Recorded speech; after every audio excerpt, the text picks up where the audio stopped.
Famous singer and hat enthusiast Jamiroquai once sang, "I'm going deeper underground. There's too much panic in this town." But if he'd known about some of the things waiting for him in the subterranean world, he might not have been so hasty.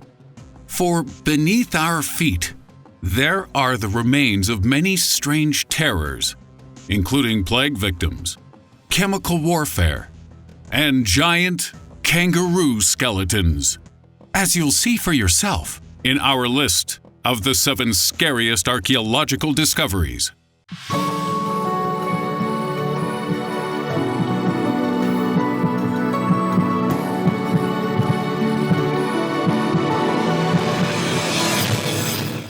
In at number 7, mega wombats. This is a reconstructed model of a Diprotodon, which was a rhino-sized marsupial that roamed the earth between 2 million and 50,000 years ago. Weighing in at 2.8 tons, these relatives of the modern-day wombat were discovered in a mass grave in Australia back in 2012. Over 50 skeletons were found at the site, along with bones from other scary-looking beasts including the megalania, which was a 6-meter-long venomous lizard, and the Protemnodon, a 2.5-meter-tall kangaroo-type creature that made Roger the Buff kangaroo look like a weedy little nerd. So if you thought Australia was full of creatures trying to kill you today, imagine what it was like a few 100,000 years ago. Neanderthal Steve Irwin would have had his ass kicked. At 6, plague graves. In 2012, the area around London's Liverpool Street station was in the process of being excavated as part of the Crossrail project, when the construction team discovered something that literally stopped them dead in their tracks. Corpses. Lots of corpses. The remains of over 4,000 people were found during the works on the station, which was itself built on the old site of Bethlehem Hospital. This hospital had its very own cemetery adjacent to it, and it was here that many victims of the bubonic plague were buried during the 16th and 17th centuries. Every single one of these bodies had to be moved before work could continue on the Crossrail project, and the Museum of London Archaeology's Alison Telfer made this job sound like a fun little jigsaw puzzle when she was quoted as saying, "Part of the skill of it is actually working out which bones go with which." London is littered with plague pits and cemeteries like this, and new ones are discovered pretty much every year. But the scary thing is that this mass collection of old-timey dead folks lay only 8 feet below street level. I guess that's why they tell you to mind the gap on the tube. It's so you don't fall into a pit of 1,000 corpses.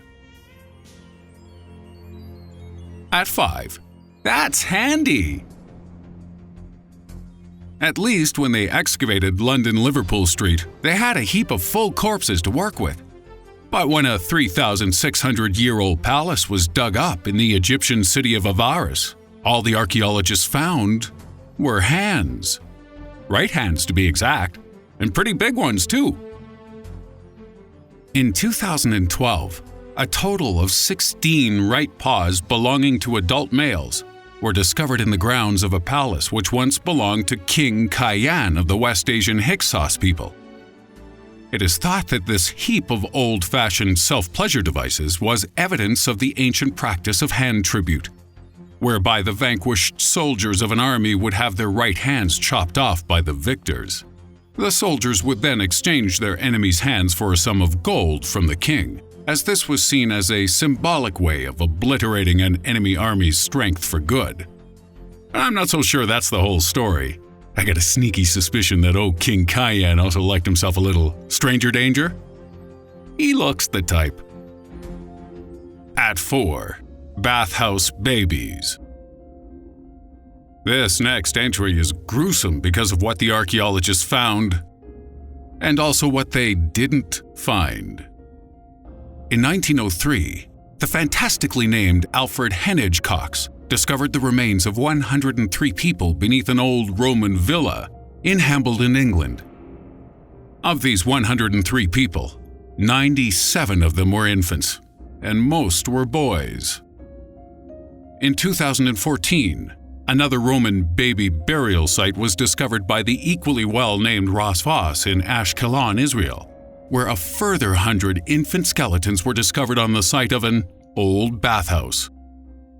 Once again, it seemed most of the victims were young boys, and several more sites like this have been discovered in other areas of historic Roman influence. But it's only recently that we've understood why infant boys were buried in these places, and not infant girls.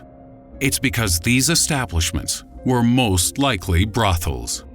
And since the Romans were pretty cool with infanticide as a form of super late birth control, the prostitutes who gave birth to these poor, unwanted boys simply tossed them into the sewer. And the girls? It's likely they were raised in order to continue the family business. Ain't that sweet? Number 3. Ancient chemical warfare.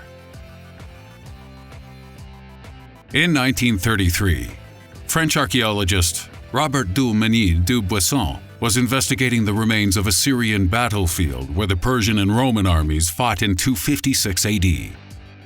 While doing so, he found a series of siege tunnels built under the city of Diprotodon, and inside he unearthed the bodies of 19 Roman soldiers and one solitary Persian, who died, striking a pretty badass disco pose. The Persian's position indicates he was clutching his chest when he died, and the way the Romans were found shows they were desperately trying to escape from something. So what happened? Well, when the Romans heard their enemies digging beneath them, they decided to intervene. However, the Persians were prepared, and when the Romans entered the siege tunnel, the Persians threw bitumen and sulfur onto a readily prepared fire. This created a sulfurous gas which formed acid in the lungs of whoever breathed it in. And so now we know why old Bonesy was pointing to the sky like a BG. He wasn't throwing disco moves after all. He was flipping the bird to the sulfur guy who threw down on the count of 1 and not 0 like they'd agreed. Thanks a lot, Chattius. At 2. The spooning skeletons. On February 13, 2015, just before Valentine's Day, the Greek Culture Ministry announced this freaky discovery. What you're looking at are the remains of a 6,000-year-old couple who were found clinched together in the southern Greek cave of Diros. Nobody knows if they died like this, if they were positioned this way after death, or if one of them died first and was just super clingy. But we do know they were a pair of young lovers with a family, as the remains of an infant and a fetus were also found in the same cave. Now, you may not think this entry is particularly scary, but if you're a total commitment phobe like me, this eternal embrace is the stuff of nightmares. And at number 1, the monster of Mount Owen. New Zealand, 1986. A team of archaeologists are making their way through the cave system of Mount Owen when they stumble upon the last thing you'd want to find inside a deep and dark mountain cavern. This thing. Oh, great, there's a monster in the caves. And if it's lost a hand, I doubt it's going to be friendly. The claw looked relatively fresh to the explorers, as if it had been severed only recently. And at this point, I imagine the team started mentally calculating who their slowest member was so they could leave them as a sacrifice. Hey, Fat Steve, guess what? It's not you. You're pretty swift for a big guy. But thankfully, the group had no reason to be scared because tests later revealed the owner of this claw had been dead for more than 3 millennia. The claw belonged to a prehistoric flightless bird called the upland moa, and its fresh appearance was simply due to the fact it had been extremely well preserved. Some species of moa were over 3 meters tall, however this fellow was a pint-sized 1.5 meters. And guess what? The moa might be about to make a comeback. Japanese scientist Dr. Yasuyuki Shirota has taken DNA from the moa's cave claw and plans to replicate it in the embryo of a chicken. So put down those buffalo wings, folks, because Big Bird's mean little brother is on his way. And a Strange Mysteries bonus entry: Cannibal Cavemen. This list was pretty skeleton-heavy, but we couldn't leave you without a quick look at the group of Neanderthal remains which were discovered at a site in Spain. Dating back nearly 50,000 years, bones belonging to a Neanderthal family were later found to have strange markings on them, almost as if they'd been chewed by humans. Well, that's because they had.